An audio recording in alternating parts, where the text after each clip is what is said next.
sa Papa Dudut Stories, ikaw ay hindi nag-iisa.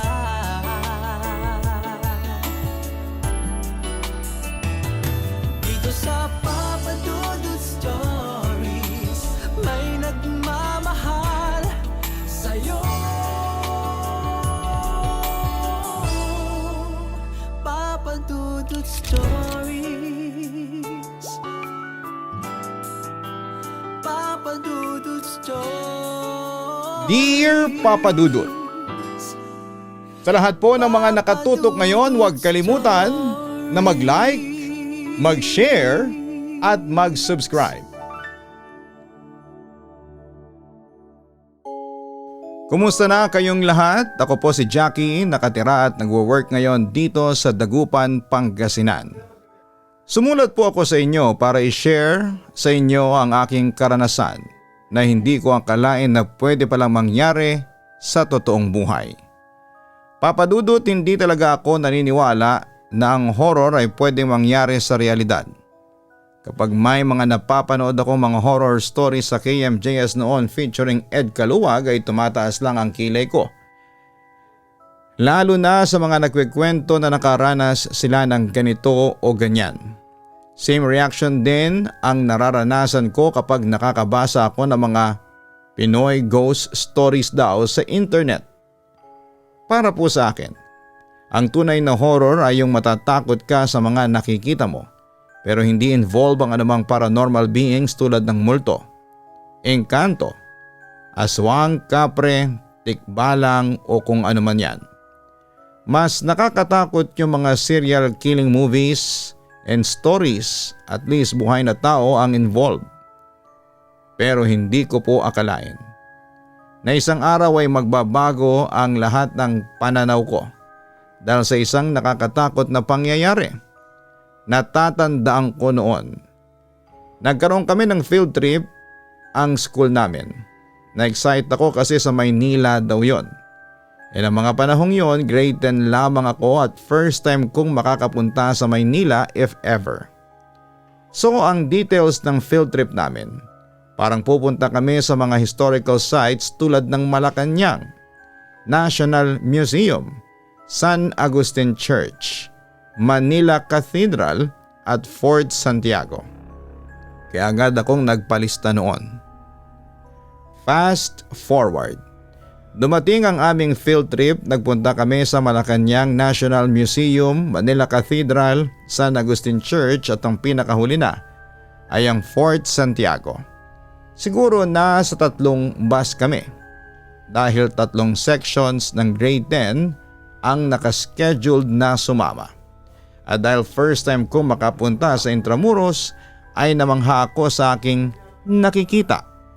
Mga lumang establishmento at structure ang makikita mo roon hanggang sa ngayon. Sa aming pag-iikot ay napunta na kami sa entrance ng isang dungeon. Mahaba noon ang pila dahil hindi lang kami ang may field trip doon sa Fort Santiago. Sa pagpasok namin sa bungad pa lamang ng dungeon ay may iba na akong nararamdaman. May kakaiba dito, sabi ko sa isipan ko. Hindi man bukas, Papa Dudut, ang aking third eye pero malakas ang pakiramdam ko. At alam kong hindi yon normal. Pababa na kami sa loob ng dungeon nang maramdaman ko ulit ang panlalamig sa paligid ko. Senyales na may kakaiba talaga sa loob. May mga estatwa doon ng mga tao na inilalarawan ng paghihirap sa kanila ng mga Hapon bago pa sila bawian ng buhay. May mga pictures din sa bawat pader na nakasaad ng malagim na sinapit ng mga namatay sa loob ng dungeon. Maraming bangkay ang pinagpatong-patong noon na talaga namang nakadagdag kilabot sa amin. Kasabay ng biglang lamig sa paligid na nararamdaman ko ay ang pagsulpot ng isang batang lalaki sa gilid ng bakal na gate. Nakatayo lamang ito at nakatitig sa amin. Kung ihahambing ang itsura niya mga nasa edad 60 to 70 years old na. Nakasuot ito ng long sleeve na puting shirt. Medyo madumi, may putik at may sugat sa kanyang mga braso. Pagdaan namin sa tapat niya ay bigla siyang nagsalita sa akin. "Ate, sama ako sa inyo," sabi nito sa akin. Napatingin naman ako sa bata at doon ko naobserbahan na maputla pala ito. Yung putla niya ay hindi normal para sa isang buhay na tao. Pero dahil sa hindi ako naniniwala sa mga multo, ay dinededma ko lamang ito, Papa Dudut. "Si ate talaga suplada. Hindi ako pinansin," sabi ulit ng bata sa akin. Muli akong lumingon sa bata. "Boy, ano bang gusto mo, pera? Eto, bigyan kita ng pera para makakain ka." Alok ko sa bata na inakala kong pulubi dahil sa suot nitong maduming kamisa de chino, pulang pantalon at sira-sirang tsinelas. "Hindi po ako nagugutom. Ang kailangan ko po ay matitirhan," sabi pa ng bata sa akin. Magsasalita pa sana ako noon nang hilahin ako ng kaklase kong si Maybelline. "Jackie, sino ba yung kausap mo dyan?" usisa nito sa akin. "Hindi mo ba nakikita? Kausap ko yung bata," sagot ko sa kanya. Paglingon ko sa bata ay bigla itong nawala sa paligid. "Anong bata? Kanina pa kitang pinagmamasdan, wala ka namang kausap na bata. As in, nagsasalita ka lang mag-isa," sabi ni Maybelline sa akin na siyang nagpakilabot ng husto sa akin. From that point, Papa Dudut, doon ko na na-realize na mukhang minulto ako sa unang pagkakataon. Kinilabutan ako noon at para akong nanghina. Nagsimula na rin akong makaramdam na parang may tao sa likuran ko. Sumusunod sa akin saan man ako magpunta, pero hindi ko nakikita. Samantala, kasama rin namin sa field trip si Riley, ang nag-iisang imo noon sa klase namin. Kiniklaim niyang may third eye siya at nakakakita ng mga unseen beings tulad ng multo. Pero that time ay hindi ako naniniwala noon sa kanya. Nang mga sandaling yon ay kabado ako sa nangyayari. At hindi ko namamalayan na nilapitan ako ni Riley. "Nakita ko yung kausap mong bata kanina. Multo yun," sabi niya sa akin. "Nakita mo rin pala?" wika ko sa kanya. "Ano, sumunod ba yung bata sa atin?" Tumango si Riley bilang sagot. "Oo, pero malayo siya sa atin. Pero nakatingin siya sa'yo. Alam mo, sa akin siya unang lumapit pero nagpretend ako na hindi ko siya nakikita. Tiyempo namang nakita mo siya kaya ayun. Ikaw ang sinundan niya ngayon. Next time, kapag nakakita ka ng multo, kunwari hindi mo siya nakikita, dedma ka lang," payo pa niya sa akin. Pagdating namin sa dulo ng dungeon, may gate na bakal din doon. Dati raw yung kulungan. May matanda naman dito na humihingi ng tulong sa amin. Nakiusap ito. Pakisabi daw sa asawa niya na hindi na siya makakauwi. Malungkot ang pakiusap nito habang nakatingin kay Riley at nakikiusap. Hindi pinansin ni Riley ang matanda. Nagkunwari na hindi niya ito nakikita o naririnig. At nang ako naman ang dadaan, nakatingin lang ito sa akin pero hindi na siya nagsalita pa. Nagpatuloy lamang ako sa paglalakad habang nakalingon pa rin sa matanda. Sa tingin ko alam ng matanda na nakikita namin siya kaya paulit-ulit siyang nakikiusap at sinusubukang kunin ang atensyon namin. Aaminin ko na madalas na nagkukunwari din akong hindi ko sila nakikita. Isang paraan kasi yon para hindi sila ma-attract sa'yo o sundan ka. Huwag mo na silang papasanin o bigyan ng atensyon para hindi ka nila gambalain. Habang palabas na kami ay hindi takot ang nararamdaman ko sa loob-loob ko. Ang nararamdaman ko po ay awa. Awa para sa kanila. lalo na sa mga matanda sa loob ng kulungan. Hindi pa rin sila makatawid sa kabilang buhay dahil hindi pa rin nila matanggap na wala na sila sa mundong ito. Hanggang ngayon, hindi pa rin sila matahimik. Nang makalabas na kami ng dungeon, nagkayayaan naman ang mga kaklase ko na mag-picture-picture sa hall gate. Siyempre sumama ako. Napansin ko naman si Riley na hindi na ito sumama. Umupo lamang siya sa gilid at umiinom ng tubig mula sa plastic bottle na hawak niya. So nilapitan ko siya pagkatapos kong makipagpicturan sa mga kaklase ko. Sa totoo lang, Jackie, kung hindi dahil sa grade natin sa araling panlipunan, hindi ako sasama, ang sabi ni Riley. Ano, may sumusunod pa ba sa atin? Usisa ko. Hindi kumibo si Riley habang nakatingin sa malayo sa bandang likuran ko. Nang lumingon ako ay doon ko nakita yung matanda at yung bata na nakita namin. Pero may mga kasama na siya. Mga bata at matanda rin, babae man o lalaki.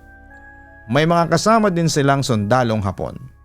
Lahat sila ay nakatingin sa aming dalawa. Huwag sana silang sumunod sa atin. Kasi kapag nagkataon, malaki ang magiging problema natin. Biglang sabi ni Riley sa akin. Pero alam mo, Jackie, natutuwa ako kasi hindi lang ako ang nakakakita ng mga multong nakikita ko ngayon. Dagdag pa niya. Bakit ganun? Nakikita ko na sila. Wala naman akong third eye. Nagtatakang sabi ko. Ganyan din ako nung una. Hindi ko sila nakikita hanggang sa isang araw bigla na lang silang lumitaw sa paningin ko. I guess kapag malakas ang puwersa ng mga multo, mapipilit ang magbukas ang third eye mo. Sabi niya sa akin. Akala ko ako lang yung ganito na nakakakita ng mga hindi pangkaraniwan. Hindi ko naman ma-share sa mga kaibigan ko at kahit mismo sa family ko. Kaya minabuti ko na lang na ilihim ang ganitong sitwasyon ko sa kanila. Takot akong baka mahusgahan ako o pagtawanan ng iba. Ngayong alam ko na hindi lang pala ako ang may ganitong sitwasyon. Masaya ako kasi pakiramdam ko parang normal na ako. Saad pa niya sa akin. Napatango lamang ako noon kay Riley habang nagpatuloy pa siya sa pagsasalita. Ang tingin ko sa sarili ko, mas espesyal lang akong kumpara sa iba. Sa mga hindi katulad natin na hindi binigyan ng ganitong kakayahan, sa sitwasyong meron tayo, hindi kasi tanggap sa lipunan ng ganito. Hati pa rin ang paniniwala ng iba. May ilan na naniniwala pero mas marami pa rin ang nagsasabing ito ay gawa lang ng malikot na pag-iisip ng tao. Kaya nasa atin pa rin ang kontrol kung paano natin ito pangahawakan ng maayos. Kaya wag mong isipin na hindi ka normal. Dahil may ganyan kang kakayahan, isipin mo na lang na isa itong blessing para sa atin. Napangiti ako sa sinabi niya hanggang sa lumapit na nga sa amin ng mga kaklase ko para magpicturan. Inaya ko si Riley at sa pagkakataong yon ay sumama na siya. Samantala habang nasa bus kami at naghahandang umalis, biglang bumigat ang pakiramdam ko. Ganon din ang katabi ko noon na si Maybelline. Napaka-unusual kasi, hindi naman puno ang bus pero pakiramdam namin ay punong-puno ito to the extent na hindi ako makahinga. Napansin naman ito ng isa kong kaklase si Matthew at inabutan niya ako ng gamot kontra sa hilo. Agad kong ininom yon at nakatulog pagkatapos. Habang natutulog sa biyahe, ay wala akong kalam-alam na meron na palang nangyayaring kababalaghan sa loob ng bus. Tulog halos lahat ng estudyante dahil sa pagod maliban na lamang siguro sa driver at sa advisor namin. Bigla na lang akong nalimpungatan. Pero hindi ko dinilat ang aking mga mata. Pero dinig na dinig ko ang echo ng boses ng isang bata na parabang humuhuni ng isang lullaby. Unti-unti kong dinilat ang aking mata at napatingin ako sa loob ng bus. Doon ay tumambad sa akin na nakatayo sa gitna ng bus ang bata kasama niya ang matandang kaninang humihingi ng tulong sa amin. May mga kasama itong mga multo na nakita namin ni Riley doon sa Fort Santiago. Gusto kong mapasigaw noon sa takot, pero ayokong maging cause ako para magising ang mga kaklase ko. Sumilip ako sa likod kung saan nakaupo si Riley at doon ay nagulat ako. Nagising siya at nakatitig din sa akin na para bang sinasabi niyang malaki ang problema namin dahil sinundan kami ng mga multo sa Fort Santiago. Muli kong tinignan ang mga multong nakatingin sa akin. Kasama na yung bata. Hindi sila kumikibo at gumagalaw pero malulungkot ang kanilang mga mata. Nagdasal naman ako ng Our Father ng pabulong. At doon ay unti-unting naglaho sa paningin ko ang mga multo. Samantala ay mahaba din ang nilakbay namin pabalik ng Dagupan. Madaling araw ng kinabukasan na kami nakarating sa eskwelahan namin at doon ay nagmamadali kaming lumabas ng bus ni Riley. Bago kami umuwi ay dumaan muna kami sa katapat na simbahan na noon ay nakasara na ng metal grill pero kita pa rin ang loob. Doon kami nagdasal saglit at nagpagpag nang sa ganon. Yung mga kumapit na multo sa amin ay maiwan lang doon sa simbahan. Pagkatapos noon ay natanaw naming dumating na sa school ang mga sundo namin. Kaya bumalik na kami sa labas ng eskwelahan at umuwi na sa kanya-kanya naming bahay. Sa awa naman ng Diyos, Papa Dudut, ay hindi naman sumunod ang mga multo sa bahay ko. Nakatulog naman ako ng mahimbing at lumipas sa mga araw ay wala naman akong naramdamang kababalaghan sa bahay namin. Pero kapag pumapasok ako ng school, ay nakakakita na ako ng mga nilalang na hindi nakikita ng mga pangkaraniwang mga tao. At alam nyo ba, pati yung mga multo na sumunod sa amin mula sa Fort Santiago ay naroon na sa Dagupan at pakalat-kalat ito sa vicinity ng eskwelahan namin at ng katapat nitong simbahan. Hanggat maaari iniiwasan ko na silang tingnan. Pero yung bata ay makulit. Sinusundan niya ako hanggang sa classroom. Sa totoo lang ay naaawa ko sa kanila. Lalo na doon sa bata kaso'y hindi ko alam kung paano ko sila matutulungan. Hindi naman ako eksperto sa paranormal at saka natatakot ako na baka sa pagtatangka kong tumulong, Papa Dudut, ay lalo pang mapasama at lumala ang sitwasyon. Baka ikapahamak ko lang yon. Kaya sa huli ay minabuti ko na lamang na huwag makialam.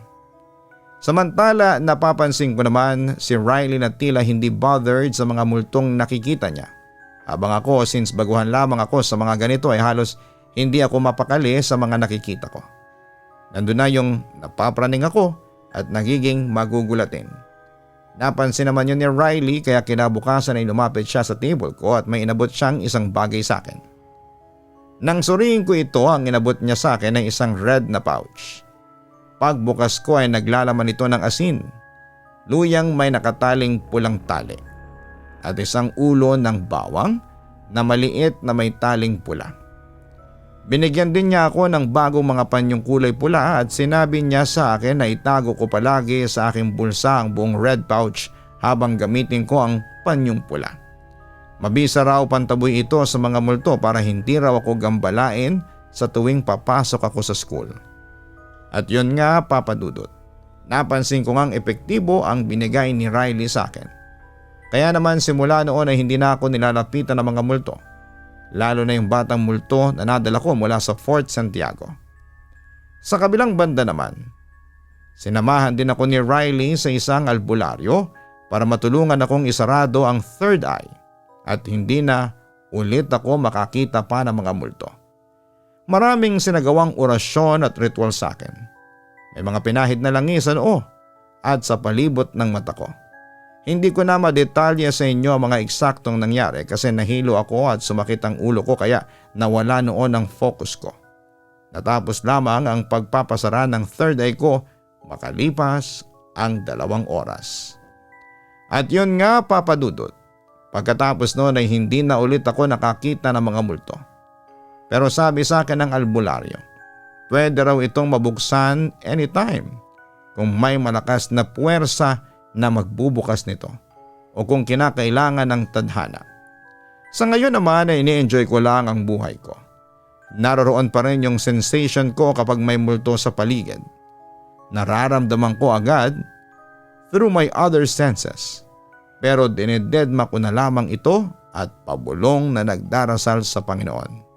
Hindi ko alam kung naroon pa rin sa vicinity ng simbahan at eskwelahan namin ang mga multong nadala namin ni Riley mula sa Fort Santiago. Although ayon kay Riley ay naroroon pa raw.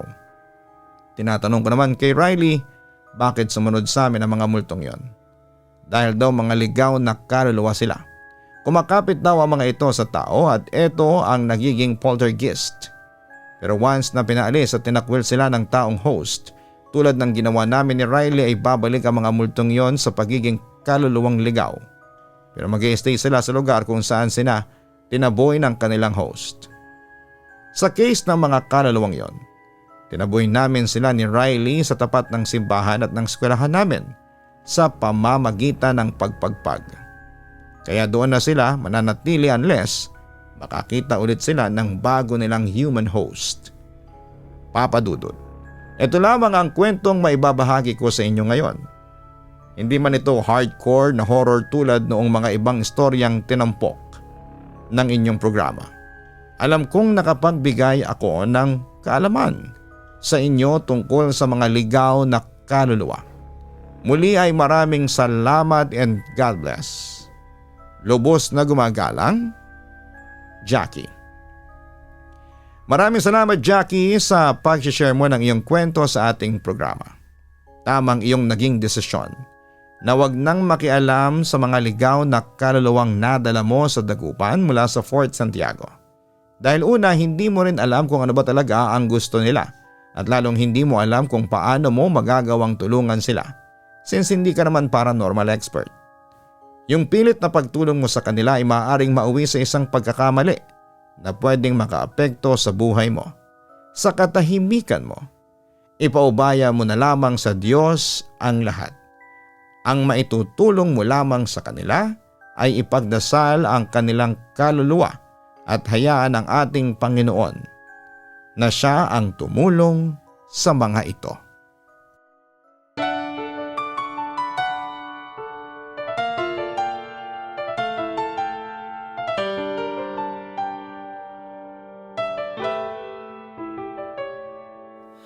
Ang buhay ay mahiwaga, laging may lungkot at saya. Sa Papa Dudut Stories, laging may karamay ka.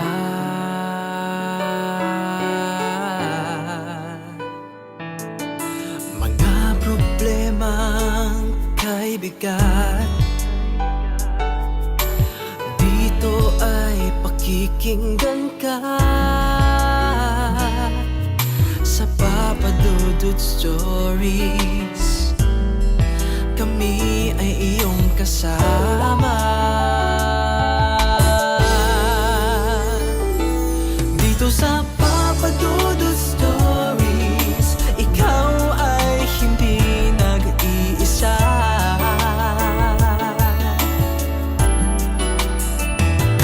Dito sa Papa Dudut Stories, may nagmamahal sa'yo.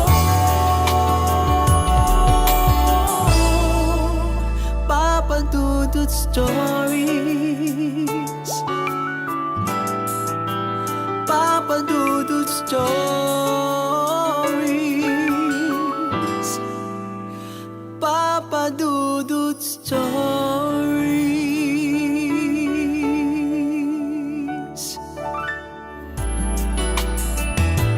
Dito sa Papa Dudut Stories, may nagmamahal sa'yo. Papa Dudut Stories, Papa Dudut Stories. Hello mga ka-online, si Papa Dudut po ito. Nag-enjoy ka ba sa ating kwento ngayong araw? Huwag kalimutan na i-share, mag-like at mag-subscribe. Maraming salamat po